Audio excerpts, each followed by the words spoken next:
జీవితం మీరా జీవితంలో వెలుగు నింపావయా, వ్యర్థముగా ఉన్న జీవితానికి అర్థం చూపావయా. ప్రాధాన్యత ఒక చిన్న విషయము. లూకా సువార్త 13వ అధ్యాయము 16వ వచనము. లూకా సువార్త 13వ అధ్యాయము 16వ వచనం. లూకా సువార్త 13వ అధ్యాయము 16వ వచనం. ఇదిగో 18 ఏండ్ల నుండి సాతాను బంధించిన అబ్రహాము కుమార్తె అయిన ఈమెను విశ్రాంతి దినమందు ఈ కట్ల నుండి విడిపింప తగదా. చాలు. ఇక్కడ యేసు ప్రభు వారు సజీవుడిగా అంటే శరీరధారిగా, ఎందాక దైవజనులు చెప్పినట్టుగా శరీరంతో వచ్చాడు, కన్నెమర ధర వచ్చాడని చెప్పారు కదా. వచ్చిన తర్వాత ఆయన పెరిగి పెద్దవాడైన తర్వాత 30వ సంవత్సరంలో సువార్త చేయటం ప్రారంభించాడు. ఎన్నో సంవత్సరము? 30వ సంవత్సరంలో బైబిల్ గ్రంథాన్ని తీసుకొని సువార్తకు వచ్చాడు. ఆ 30వ సంవత్సరం నుంచి 3.5 సంవత్సరాలు చేశాడు. తర్వాత వెళ్ళిపోయాడు లోకాన్ని ముగించుకొని. 3.5 సంవత్సరాలు చేసినందువల్ల ఆయన ప్రపంచానికి తెలిసాడు. ఈరోజు జీవితాంతం చేసిన కొంతమంది తెలియరు. ఎందుకంటే చేసేది కరెక్ట్ కాదు. కరెక్ట్గా ఉన్న ఊరేని గుర్తిస్తాడు, దేవుడే అభివృద్ధి పరుస్తాడు. కరెక్ట్ లేని ఊరిని గుర్తించాడు. ఓకే, ఏదేమైనా కూడా ఈరోజు మనకు చెప్పిన మాట ఏంటంటే, ఇక్కడ ఒక స్త్రీని కట్ల నుండి విడిపించాడు. కట్లు అంటే తెలుసా? కట్లు అంటే తెలుసు కదమ్మా. ఏం కట్లు? ఏదో ఒక కట్టు. 13వ అధ్యాయం 1వ వచనం చదువు. 1, 2 వచనం అనుకుంటూ చూడు. అక్కడ 13వ అధ్యాయము అక్కడ 1 కాదు 10లోనే అక్కడ చూడు. ముందు ఆ స్త్రీ గురించి మాట్లాడిన సందర్భం. 18 ఏండ్ల నుండి బలహీనపరుచు దెయ్యము పట్టిన ఒక స్త్రీ. ఆత్మ అని ఒక గ్రంథంలో ఉంటది, దెయ్యము అని ఒక బైబిల్ గ్రంథంలో ఉంటది. ఫుట్పాత్లో దెయ్యం అని దగ్గర కింద ఆత్మ అని రాయబడి ఉంటుంది. ఫుట్పాత్లో అంటే కింద ఒక చిన్న పేరు రాయబడి ఆత్మ అని. అంటే ఏ ఆత్మ పట్టిందంట? బలహీనపరుచు ఆత్మ. ఏ ఆత్మ? ఆత్మే బలహీనపరిచేది. ఇప్పుడు మనందరం పరిశుద్ధాత్మ అన్నాం చూడు. పరిశుద్ధాత్మ అనేది కూడా ఆత్మే. మనలో ఉన్నది, ఇప్పుడు మీలో ఉన్నదే ఆత్మే. ఆత్మ, ప్రాణము, శరీరము. ఇప్పుడు ఆత్మ ఉంటది. ఈ ఆత్మ ఒక మనిషిని పట్టిన తర్వాత వాడు అదే పని చేస్తాడు. ఎందుకని ఇట్ట పాడైపోయాడు? వాడేం చేస్తాడు? వాడి పట్టిన ఆత్మ అట్టాడిది. ఏమికే ఆత్మ పట్టింది? బలహీనపరిచి ఆత్మ పడితే ఏమైంది? నడుము లొంగిపోతే మనం ఏం చేస్తాము? హాస్పిటల్కి పోతాం, అంతే కదా. నడుములు నొప్పి అంటాం. హాస్పిటల్ పోతే స్కానింగ్ తీసిండు, రిపోర్ట్లు వచ్చినాయి, బ్లడ్ టెస్ట్ చేసిండు, ఏం చేసిండు, అంతా పర్ఫెక్ట్ అంట. అంతా పర్ఫెక్ట్ అయితే నడుములు ఎందుకు వంగిపోయాయి? ఇప్పుడు అదే కదక్క. ఇక్కడ చాలా మందికి కదా, మీరు ఎక్కడికి హాస్పిటల్కి వెళ్ళండి, నీకు ఏ జబ్బు లేదంట. ఏ జబ్బు లేకపోతే మరి ఎందుకు బలహీనంగా ఉన్నావు? ఏ జబ్బు లేకపోతే ఎందుకు నీకు ఆ కడుపులు నొప్పి? ఏ జబ్బు లేకపోతే ఎందుకు ఆ నడుములు నొప్పి? ఏ జబ్బు లేకపోతే ఎందుకు ఆ తలకాయ నొప్పి? ఏ జబ్బు లేకపోతే ఎందుకు ఆ యొక్క గుండెల్లో నొప్పి? దీన్నే బైబిల్ ఏమంటుందంటే, అది ఒక ఆత్మ. ఈ ఆత్మ పడితే వాళ్ళకేం చేస్తుందంటే, ఈ ఆత్మ పట్టి వాళ్ళని పీడిస్తుంది. పట్టిందంటే బంధించేసింది, పీడిస్తుంది. వీళ్ళని పీడించినప్పుడు వీళ్ళకు కుదార్తుండదు, వీళ్ళ వాళ్ళ ఇంట్లో వాళ్ళకు కుదార్తుండదు. వీళ్ళకి కుదార్తత ఉండదు. ఎంత తిన్నా తిన్నట్టు ఉండదు, ఎంత తాగినా తాగినట్టు ఉండదు, ఎన్ని చేసినా చేసినట్టు ఉండదు, ఎన్ని సంపాదించినా సంపాదించినట్టు ఉండదు, ఎంత కూడబెట్టినట్టు ఉండదు. అబ్బాయి 1000 కోట్లు సంపాదిస్తే వాడు రూపాయి ఉంటే ఆ రూపాయి కూడా కావాలంటది ఈ ఆత్మ. ఏందంటే ఏమంటారు? ఏంది ఈ రోగం? ఏది నీకు ఎప్పుడు రోగం అంటే? పాపం ఆమె ఏం చేస్తుంది, ఆ మనిషి ఏం చేస్తుందమ్మ? పట్టిన ఆత్మ అట్టాడిది. అప్పుడప్పుడు మందు తాగుతుంటారు కొంతమంది, అలవాట్లు. ఇది చాలా మంది కాదన్నాం. మనం తిడుతుంటాం, మందు తాగి ఆడ చావచ్చుగా, ఏడ చావచ్చుగా, తాకపోతాను ఎందుకని. వాడేం చేస్తాడు? వాడికి మానుకోవాలని ఉంది. వాడిని పట్టిన ఆత్మ అట్టాడిది. అర్థమైందా? వాడిని పట్టిన ఆత్మ అట్టాడిది. కొంతమంది వ్యభిచార బుద్ధి ఉంటది. ఎందుకు ఇంట్లో చక్కన భార్య ఉంది కదా, అటు చూస్తావు ఇటు చూస్తావు, ఇటు ఇవన్నీ అంటారు. వాడేం చేస్తాడు? వాడికి కూడా చేయాలని ఉందా? వాడిని పట్టిన ఆత్మ అట్టాడది. కొంతమందికి సంపాదించేటువంటి ఆత్మ ఉంటుంది, దుష్టాత్మ అంటారు. వీడు నీకెంతుంది కదా, భార్యను పట్టించుకోవచ్చు కదా, పిల్లలను పట్టించుకోవచ్చు కదా, ఎప్పుడు పని పని పని అంటే వాడిని పట్టిన ఆత్మ అట్టాడిది. వీడికి భార్యతో పని లేదు, పిల్లలతో పని లేదు, సంపాదన ఇది ఇంటితో పని లేదు, వాకిలితో పని లేదు. పొద్దున పోతడు, సాయంత్రం దాకా సంపాదిత్తడు, సంపాదిత్తడు, సంపాదిత్తడు. ఈడ భార్య ఏది తిరిగితే పర్లేదు, ఎక్కడుంటే పర్లేదు, పిల్లోలు ఎక్కడ సత్తే పర్లేదు, ఎవరు ఎక్కడ సత్తే పర్లేదు. డబ్బు, డబ్బు, డబ్బు. ఈడికి పట్టిన ఆత్మ అట్టాడిది. ఇలాంటి ఆత్మల మనిషికి ఒక రకమైన ఆత్మ పట్టింది. ఇప్పుడు చాలా మంది ఏమంటారు, ఇక్కడ ప్రార్థన చేసినప్పుడు మీరేమంటారు, ఇంటికి పోయి మేము టీవీలు చూడకూడదు అనుకుంటాం. మీరు చూడకూడదు అనుకుంటారు, కానీ మీకు పట్టిన ఆత్మ అట్టాడు, దరిద్రపు ఆత్మ, సీరియల్ ఆత్మ పట్టింది. ఇంక చూడబుద్ధి అవ్వద్దు. మీకు పట్టిన ఆత్మ అట్టాడు, దాన్ని ఏం చేస్తారు? కొంతమంది ఏంది తంబాకు అంటారు, పొగాకు నేను వేసుకోకూడదు అనుకుంటారు. మీకు పట్టిన ఆత్మ అట్టాడు, ఇంక వేసుకో వేసుకో అని చదువుతుంది పొద్దుగుకులు, వేసుకో వేసుకో, వేసుకోకపోతే నీకు నిద్ర ఉండదు, వేసుకోకపోతే నీకు ఆకలి ఉండదు, వేసుకోకపోతే నీకు వీళ్ళు ఏమంటారంటే ఇది వేసుకోకపోతే మాకు కుదార్థత ఉండదయ్యా. అంటే ఆత్మ వచ్చే కుదార్థత ఉన్నప్పుడు ఆత్మ ఏం చేస్తుందంటే వీళ్ళని అదే పని చేపిస్తుంటది. వాడు నిజంగా ఇందాక మేము వస్తున్నప్పుడు ఒక సహోదరుడు అక్కడ పడుకున్నాడు.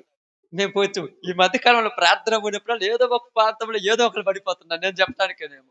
ఎట్ట పడుకున్నాడు తెలుసా? నడి రోడ్డు మీద, హైవే రోడ్డు మీద, ఈ రోడ్డు మీద డబల్ కాటు మంచం మీద పడుకున్నాడు. ఎంత ప్రశాంతంగా పడుకున్నాడు. చాలా మంది అంటారు మొఖం మీద ఉమ్మేస్తారు, పొద్దున్న లేచి నువ్వు ఎట్ట మళ్ళా బజార్లో తిరుగుతావంటే వాళ్ళకేమనకూడదు, తప్పది. వాళ్ళకెందుకంటే వాళ్ళు కూడా మనుషులే కదా, వాళ్ళకి రోషం ఉంటది. కానీ ఈ సందర్భంలో వాళ్ళని బట్టిన ఆత్మ వాళ్ళు ఏం చేస్తున్నారో వాళ్ళకి తెలియదు. అప్పుడప్పుడు దెయ్యం పట్టుద్దంటారు చూడండి. దెయ్యం పట్టిన వాళ్ళకి కొడితే దెబ్బలుంటాయా? ఆ దెయ్యం పోయిన తర్వాత వాళ్ళ శరీరం బలహీనపడదు. అబ్బా నొప్పులు. అంటే ఆ ఆత్మ పట్టినప్పుడు వాళ్ళేం చేస్తారో వాళ్ళకి తెలియదు. కాబట్టి ఇక్కడ అదే చెప్తున్నాడు. ఇదిగో 18 సంవత్సరాల నుంచి ఏమైనా పట్టిందంటే ఈ ఆత్మ. ఎన్ని రోజుల నుంచి ఉందమ్మా ఈ జబ్బు అంటే 4, 5 నెలల నుంచి అంటారు. ఏంది 4, 5 నెలల నుంచి హాస్పిటల్ పోతే ఉన్న హాస్పిటల్ మొత్తం తిరిగా. యాడికి పోయినా పోలేదు. అప్పుడు అనాలి మీరు. ఈళ్ళకి ఏమంటారు తెలుసా? ఏమంటారు అక్క మీరు చెప్తే? ఏమంటారు చెప్పండి? ఎప్పుడైనా ఆడికని పోయి అంతరం వేపించుకున్నావా? లేకపోతే విభూది తీపించుకున్నావా? లేకపోతే ఏమంటారు? గద్దె గింజలు తీసినవా? ఎందుకంటే ఇంగ హాస్పిటల్ అయిపోయిన తర్వాత వచ్చేదేంటిది? దెయ్యం. ఖచ్చితంగా నేను చెబుతున్నాను. ఆత్మ పట్టింది మనుషులకి. ఇక్కడ మీరు చాలా మంది ఉన్నారు. మనందరం మనోళ్ళే, ఎవరు కొత్తోళ్ళు కాదు. మనందరం ఉన్నాం. మనలో ఉన్నటువంటి ఆ ఆత్మ మనల్ని ఆ వైపు నడిపిస్తుంది. నువ్వు కాళ్ళు కట్టుకొని ఇంట్లో కూర్చున్నా కూడా ఉండలేవు. కళ్ళల్లో గట్టి కళ్ళు మూసుకొని ఒక నెల బ్యాలెన్స్ చేసుకోకూడదు, టీవీ బ్యాలెన్స్ చేసుకోకూడదు, అసలు వద్దనుకున్నా ఉండలేవు. మరుసటి రోజు పొద్దున్నే గొడవ. దేనికి కోడపడుతున్నావు, దేనికి చిరాకు పడుతున్నావు అంటే ఇన్ని తగలబెడుతున్నావు, ఆ టీవీకి ₹250 ఇచ్చి ఒక కార్డు ఏపియొచ్చుగా, నీ గోల ఎందుకేనంటే ఆ ఏపిస్తాడు. అప్పుడు ప్రశాంతంగా ఉండదు ఆత్మ. ఈ ఆత్మల మనుషులను బట్టి పాడు చేస్తున్నాయి.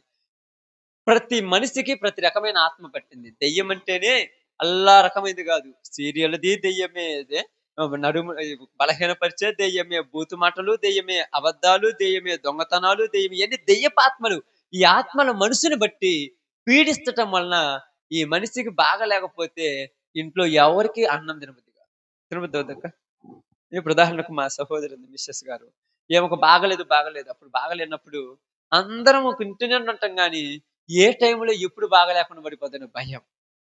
ఎందుకు భయమంటే ఆత్మ వచ్చేత్తది, గలగలబడేది. ఇంటి మొత్తం కుదార్థంగా నవ్వుకుంటుంటారనుకోండి, నవ్వుకొని సంతోషంగా ఉంటారనుకోండి, అప్పుడు ఆ ఇంట్లో ఎవరో ఒకళ్ళకి ఏ ఆత్మ పట్టుద్ది? ఆ? బలహీనపరిచే ఆత్మ అంటే దురాత్మ. దురాత్మ అంటే ఏ ఆత్మ పట్టుద్ది? ఒకళ్ళ మీద ఒకళ్ళకి అలిగే ఆత్మ. అలిగింది ఇంక ఆ ఇంట్లో ఊరిపోతారు. ఇంక అలికేట్టు ఈడు అలుగుండు, ఈ మనిషి అలిగిండనుకో ఊరిపోతుండ్రు. ఏందంటే అల్లదిగో అక్కొచ్చింది, వచ్చినప్పుడు నుంచి మొఖం నల్లబెట్టింది. ఏందంటే నలుగురు సంతోషంగా ఉండే ఓర్చుకోదు ఈ దరిద్రపు ఆత్మ. అర్థమైంది కదా?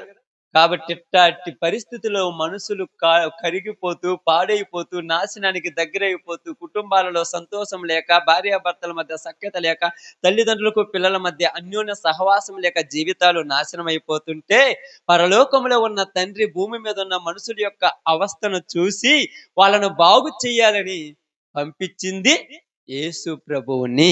ఆమేన్. ఆ యేసు ప్రభువారు పుట్టి ఈ యొక్క సాతాను బంధించిన ఈ కట్ల నుంచి ఆమెనేం చేసిందంట? విడిపించిండు. అప్పుడు ఆమె నడిపించిన యేసు ప్రభు ఇప్పుడు నీ కుటుంబంలో గాని, నీలో గాని, నీ పరిస్థితిలో గాని ఎవరికి కూడా ఇలాంటి దురాత్మ ఉంటే వాళ్ళను కూడా విడిపిస్తానని పిలుస్తున్నాడు. ఇది అర్థం గాక చాలా మంది ఇది ఆ దేవుడు, ఈ దేవుడు అంటారు. ఏదేదో ఎందుకు ఈ పనికిరాని వ్యసనాన్ని? ఇది ఏందంటే సంతోషము, ఆనందము, సమాధానం లేకపోతే సమాధానమును, సంతోషాన్ని, ఆనందాన్ని కుటుంబాల్లో ఇవ్వటానికి యేసు ప్రభు పుట్టాడు. ఈరోజు ఎన్ని కుటుంబాల్లో చూడండి ఇలాంటి సంతోషం మేడం దొరుకుద్దా? నిజంగా చూడండి, నలుగురుంటే ఎవరో ఒకళ్ళలో ఇలాంటి దరిద్రపు ఆత్మ ఉంటది.